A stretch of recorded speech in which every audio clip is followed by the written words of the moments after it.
Hey, shalom, shalom, shalom.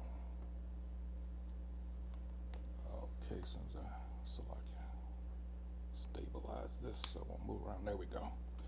First and foremost, call hello Yahweh, Ba'ashim Yahushai, Ba'ashim Rakakadash. Double honors go out once again to the apostles and elders, all right, of Great Millstone, who continue through the Holy Spirit to give us His truth.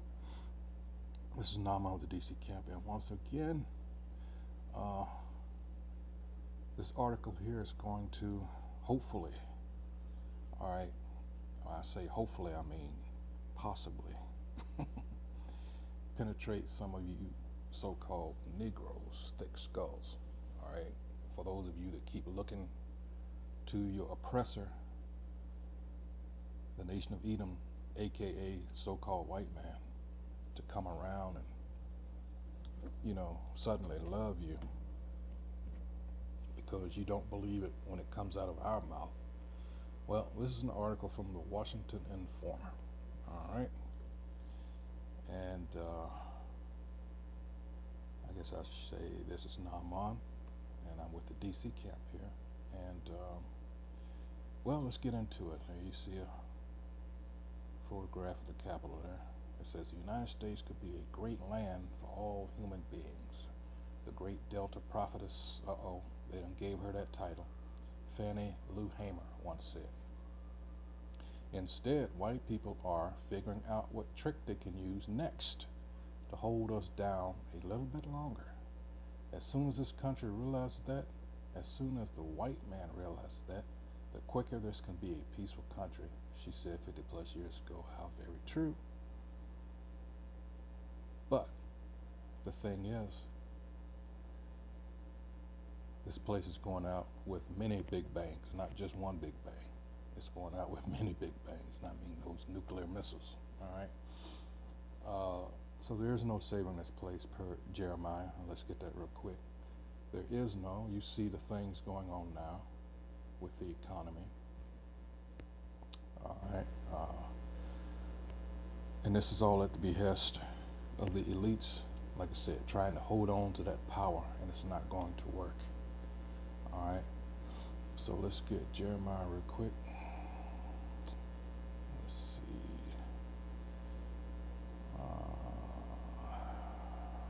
51. This is Jeremiah 51 and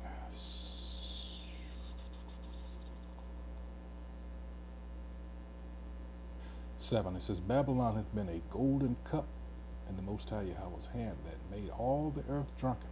How do they make it drunken? It says, the nations have drunken of her wine. Therefore the nations are mad. Her wine being her philosophies, her doctrine, primarily democracy, all right, which entails all kinds of wickedness that they spread across the earth. Now everybody has to accept homosexuality and all this other crap, all right, and the nations, they're fed up with this stuff, and they're rebelling. It says 8, Babylon is suddenly fallen and destroyed. Howl for her, take balm for her pain, if so be she may be healed, but she's not. 9, we would have healed Babylon, but she is not healed. Forsake her, and let us go every one into his own country, for her judgment reacheth unto heaven, and is lifted up even to the skies. And that's going to happen regardless, all right? So let's continue in the article, and I'll redress that a little bit later. It says, yet almost 1/3 of, notice the spelling here, Republicans think violence may be necessary to solve the problems facing the United States. According to a new national survey by the nonprofit Public Religion Research Institute, the finding is part of PRRI's 12th Annual American Values Survey release November 1st, which, among other things, highlights the continued impact of the same falsehoods and conspiracy theories that fueled the violent January 6th attack on the U.S. Capitol nearly 1 year later. We kept telling you all that was staged, all right? Just like everything has been since, actually before, but I'm just going to use this, the date of 9/11, all right, but it actually goes a little bit before that, but For this video's sake, let's just use 9/11. All right, and then you had this all these sudden laws that stripped you of your rights. Like I said, this is all pre-planned. It says life's, oops, it's like it. It says life's not just good enough for the official party of white tribalism. They want to take up arms in order to put the uppity Negroes and communist traitors back in their places, where they can continue to receive the back of the hand slap to the face that they deserve for not being born a WASP, white Anglo-Saxon Protestants. And we know from history that they are not the Anglo-Saxons. All right, this is just a title. As everything else they've done, they've stolen, all right, and imparted it on themselves to make them look righteous. All right. It says the survey was conducted in mid-September through online interviews with a random sample of 2,508 adults living in all 50 states. Nearly 1 in 5, or 18% of overall respondents, said they agreed with the statement because things have gotten so far off track. True American patriots may have to resort to violence in order to save our country. Our country. The nerve of these bastards. Our country. Well, this is not your country. It never was. Let's just go, outside the usual, what you did to the true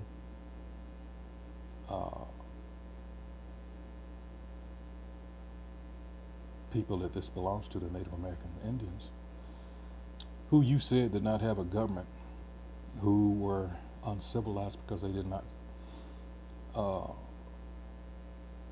govern like you govern, or had a language that you recognized. See, that's the thing. He thinks that his way is the way. All right, and that if you don't follow it, then you're a savage, or however he decides to debase you.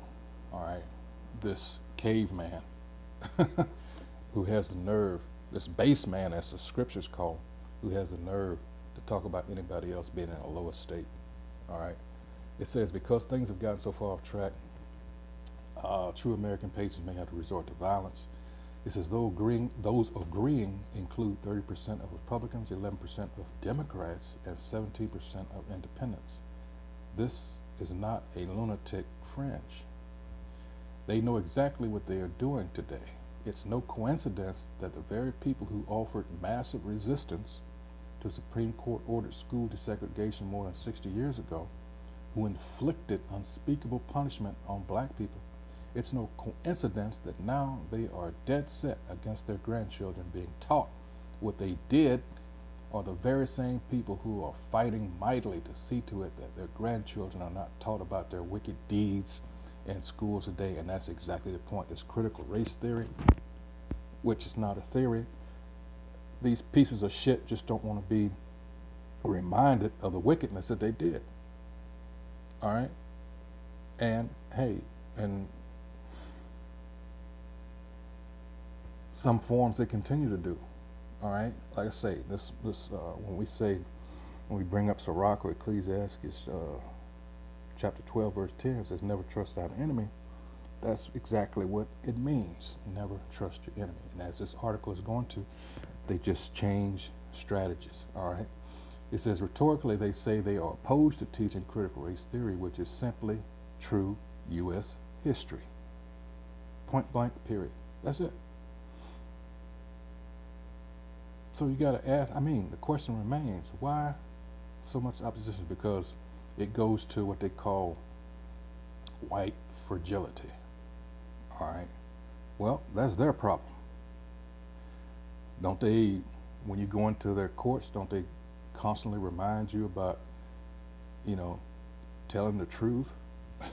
They have you swear on something that has nothing to do with them, by the way, and that's the scriptures. All right, which is opposed to them, all right, but they use it as a prop. You're not supposed to swear on it, on anything, or buy anything, all right? Oh man, then they put it in a drawer and they bring out their own sets of laws, statutes, and commandments, which says what? They think theirs is above the Most High Yahweh's.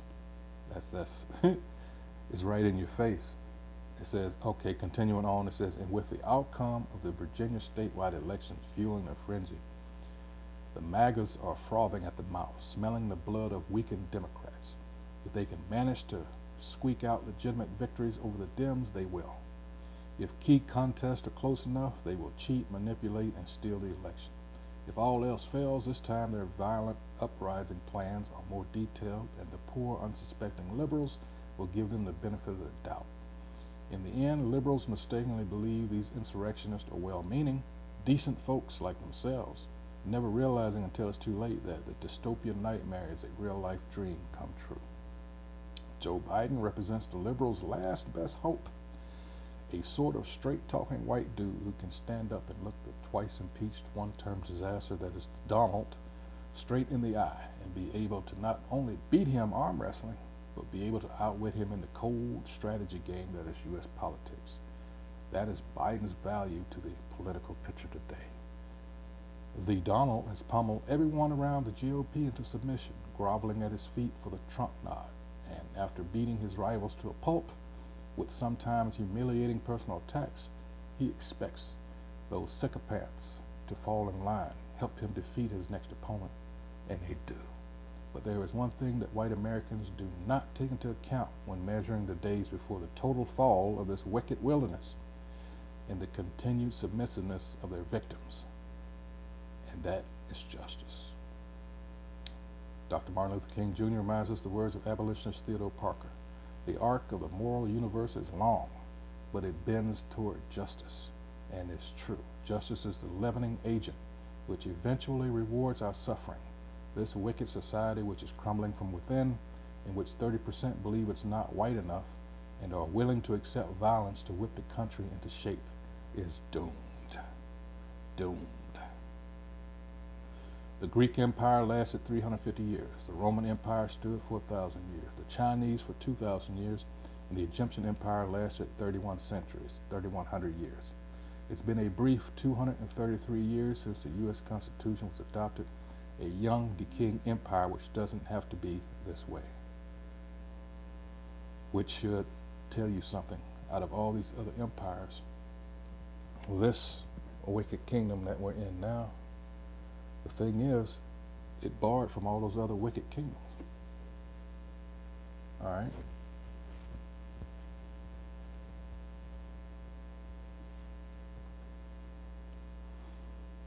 Especially those Hamite, all right, where it got all these false gods that they follow, and of course the Greek and Roman, Babylonian, the Assyrians, all right, and yeah. So it's telling you, it should tell you that this being so, it's more wicked than all the others, all right. That's just it. And so when we tell you that this devil is so adept at setting all kinds of traps for our people, and that's all that we're concerned about here, the so-called Negroes, Latinos, and Native Americans who comprise the nation of Israel, all right, the Hebrew Israelites. That's all that we're concerned about here. See, all these things are going to come back on his own head. Let's get some scriptures here. See, the only thing about, and I'll go back to that, but I just have an issue of they keep quoting certain figures here and not going to the scriptures. This is Psalms 7.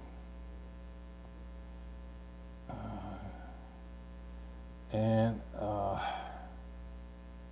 14, it says, behold, he, the he being the nation of Edom, the so-called white man, travaileth with iniquity. He's the man of sin. He hath conceived mischief and brought forth falsehood. He made a pit and digged it, and is fallen into the ditch which he made. His mischief shall return upon his own head, and his violent dealing shall come down upon his own pate. That's twice. It's talking about on his own head. All right. It says 17, I will praise the Most High Yahweh according to his righteousness, and will sing praise to the name of the Most High Yahweh, Most High. All right, let's go to 9. All right. In 15 it says, the heathen are sunk down in the pit that they made, and the net which they hid is their own foot taken. The Most High Yahweh is known by the judgment which he executeth. The wicked is snared, and the wicked is Esau, Edom, Malachi, the 1st chapter, verses 1 through 4.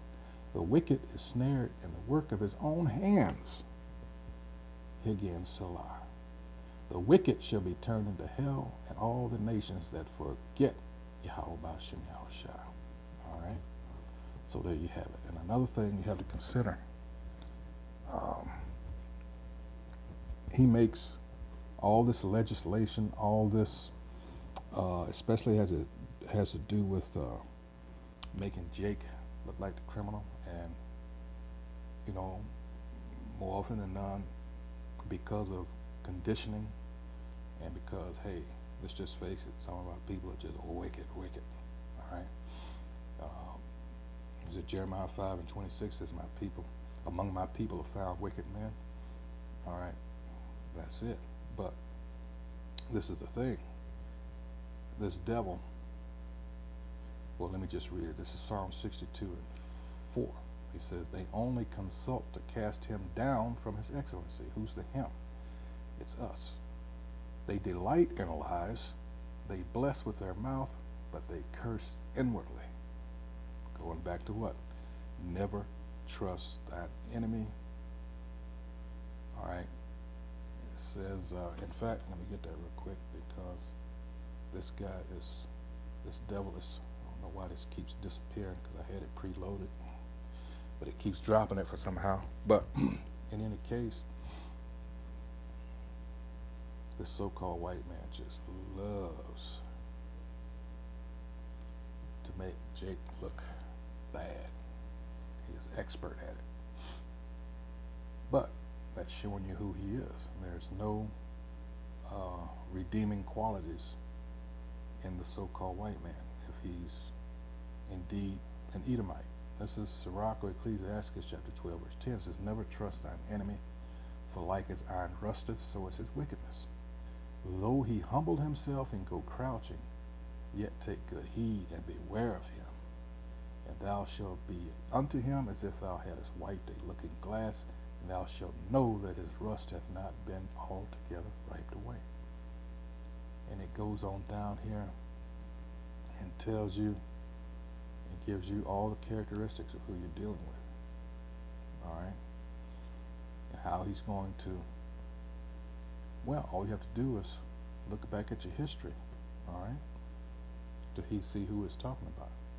We have, and by and large, Christianity is responsible for this, because Christianity, as our people were taught, is not in the Bible. This was the wicked's interpretation, all right, of the scriptures was used, all right, to subject our people. Starting with the Renaissance, when this devil was set free, all right, and that loosed that little season. That's what he did. He changed the images of the, well, let's just get it. This is Job 9:24. It says, the earth is given into the hand of the wicked. He covereth the faces of the judges. That's what he did. All right. He painted over the dark images of the prophets. He put his own images or likenesses thereof in the book, and went around the world and said, well, if there is a Most High and the Son and the heavenly hosts, then they look like him. That's blasphemy. All right, there's no coming back from that. That in itself. All right, it says, the earth is given into the hand of the wicked. He covereth the faces of the judges thereof. If not, where and who is he? Who else has done this? No other nation has put their images up as being, as if they're the Most High and the heavenly hosts. All right, and went around the world. Or with Amalek saying that they are the Jews. All right, and have profited tremendously off of that lie and gained much power with that lie. So again, who is this talking about?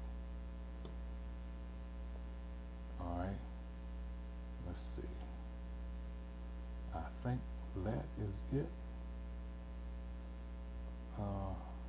Yeah, you seem to have so much trouble believing what we're trying to tell you. We're trying to wake you up as to who your true enemy is and always has been and always will be if left, we were to stay here. But hey, as it was implied in this article, the sins of this place, when we go to Revelation, oh my goodness, Revelation chapter 18 verse 4 says, and I heard another voice from heaven saying, come out of her, my people,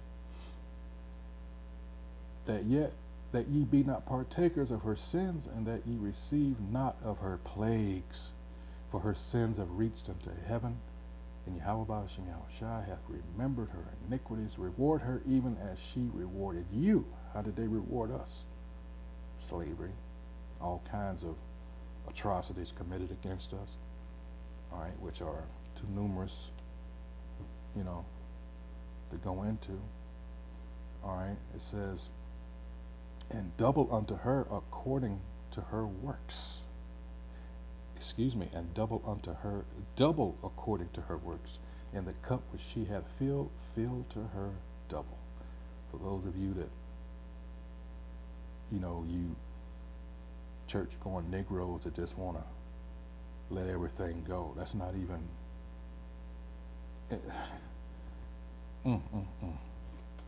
Ecclesiastes 15:3. That's all I got to say. It says, how much she hath glorified herself and lived deliciously. So much torment and sorrow give her, for she saith in her heart, I sit a queen, and am no widow, and shall see no sorrow. But I guess she didn't read Isaiah 47th chapter. All right, and as far as to live deliciously, hey, all the people have prospered off of our captivity. This is, hold on, First Maccabees 2 and 10. And his question is, what nation hath not had a part in her kingdom and gotten of her spoils? All right, and that's rhetorical. And it says, all her ornaments are taken away. Of a free woman she has become a bond slave. It's talking about the nation of Israel. All right. It says, and behold, our sanctuary, even our beauty and our glory is laid waste, and the Gentiles have profaned it. All right. It says, to what end therefore shall we live any longer? All right. And that's a question that comes up like,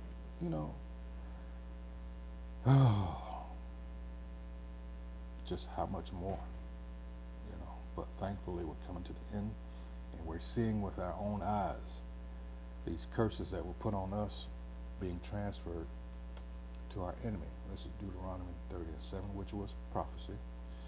It says, and the Most High Yahweh thy power will put all these curses upon thine enemies and on them that hate thee, which persecuted thee.